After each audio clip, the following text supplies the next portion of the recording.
Olá, aqui é o professor Miro Santos. A gente vai falar um pouquinho nesse vídeo sobre a questão das aulas em tempos de pandemia. Então a gente vai discutir um pouquinho sobre isso, sobre a percepção dos educadores, beleza? Vem comigo!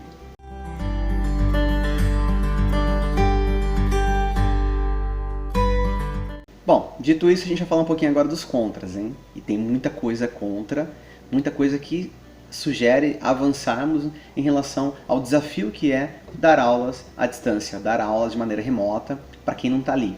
Bom, primeira coisa, na versão do professor, né, a perspectiva que a gente vai tomar é a perspectiva do docente. A primeira coisa é o seguinte: bom, em uma classe, categoria profissional, tão massacrada diante de tantos desgastes, essa cobrança ela é uma a mais para dar um desgaste profissional, emocional, pessoal muito grande na figura do professor.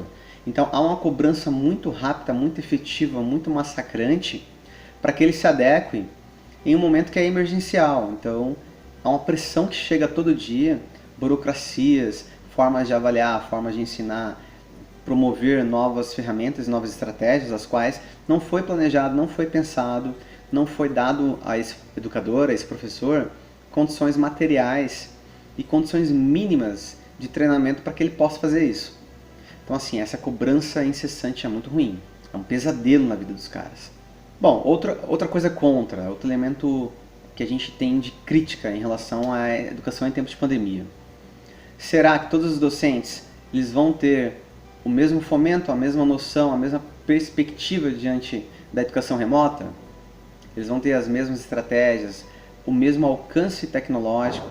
Será que o uso das ferramentas de educação remota, educação à distância, será unânime em todos os docentes?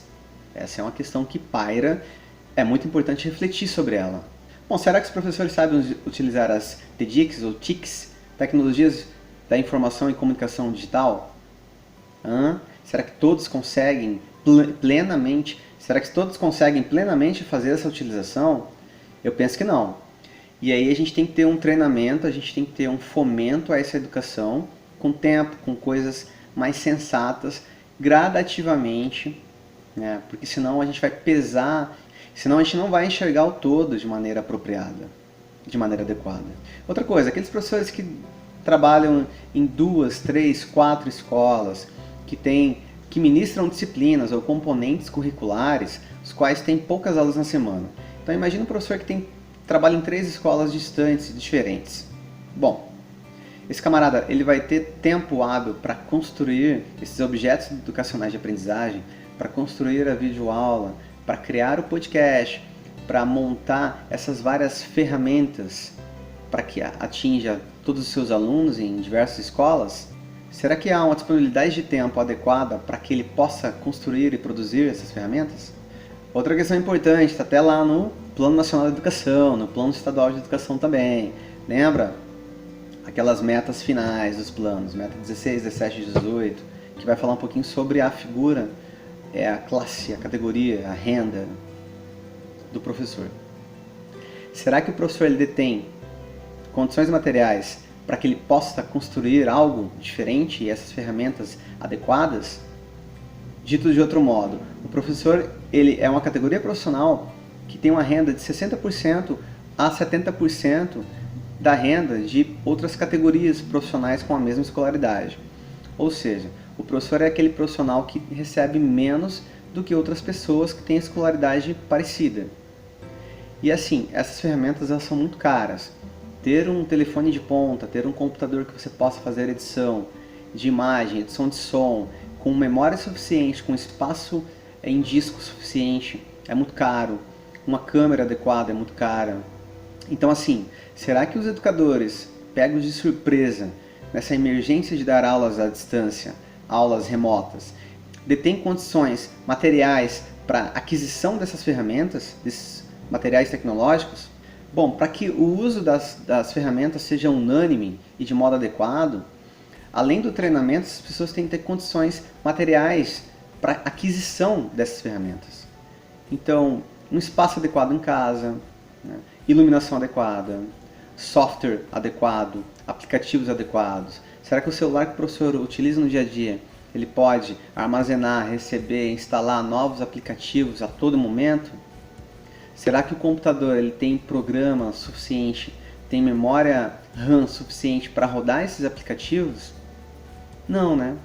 Bom, e aí a gente tem também a outra questão, mesmo que os professores consigam esse acesso e consigam esses materiais, mesmo com a renda menor e tudo mais, será que os alunos eles vão ter acesso a essas ferramentas de maneira equitativa? Porque aqui a questão é isso, é justiça. Se a gente está falando de ensino, de educação para todos, uma vez que a educação é a obrigação da família e do Estado, então assim, de qualquer maneira o poder público ele tem que se engajar para fomentar e fornecer uma educação justa e minimamente universal. Essas pessoas, esses alunos, eles terão as ferramentas adequadas para baixar, atualizar esses softwares, terão espaço em casa para sentar, uma mesa adequada, uma cadeira adequada, livros, acesso ao computador, ao tablet.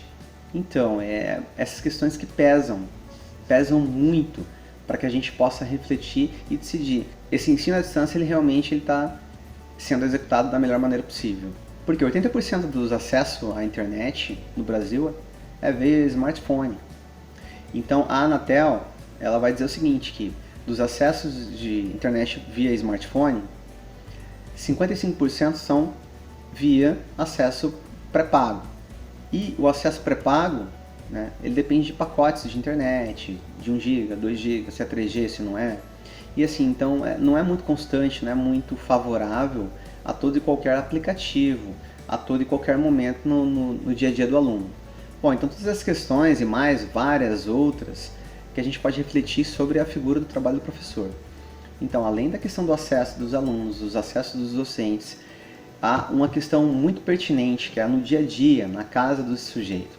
Porque, imagine, comprar um microfone condensador, um microfone de lapela, que é igual a esse que eu estou aqui, comprar iluminação, comprar mecanismos e equipamentos, software, edição, de gravação, comprar o tripé para segurar a câmera, ter um espaço adequado em casa, ter o tempo para elaborar essas questões e fazer um planejamento do que vai ser dito ou não dito nas suas aulas remotas. Tudo isso envolve não apenas dinheiro, como preparação, capacitação e tempo, que tem que ser fornecido pelo Estado, pelo poder público também. Porque assim, jogar apenas então somente nas costas do educador é simples e é muito ruim. As instituições elas têm papéis a cumprir, têm uma função social a cumprir. Então tem que ser visto com certa reflexão, gradativo, tem que ser colocado aos poucos, tem que ser fornecido a maior quantidade de informação e de ferramentas possíveis. Bom, gênero parece uma palavra batida, falar de feminismo, falar de LGBT, falar de papel social do homem e da mulher, mas não é. Veja bem, será que o professor homem, o professor mulher, eles mantêm as mesmas condições de trabalho? Claro que não. Então a mulher ela tem aquela chamada dupla jornada, tripla jornada. Então a mulher que é professora, ela trabalha na sala de aula, ao chegar em casa, ela tem afazeres domésticos, tem às vezes que preparar a comida, tem às vezes que cuidar dos filhos. Então imagina aquelas pessoas que cuidam de pais ou outros familiares que são idosos ou são doentes. Então a figura da professora mulher, ela tem muito mais desafios do que o professor homem.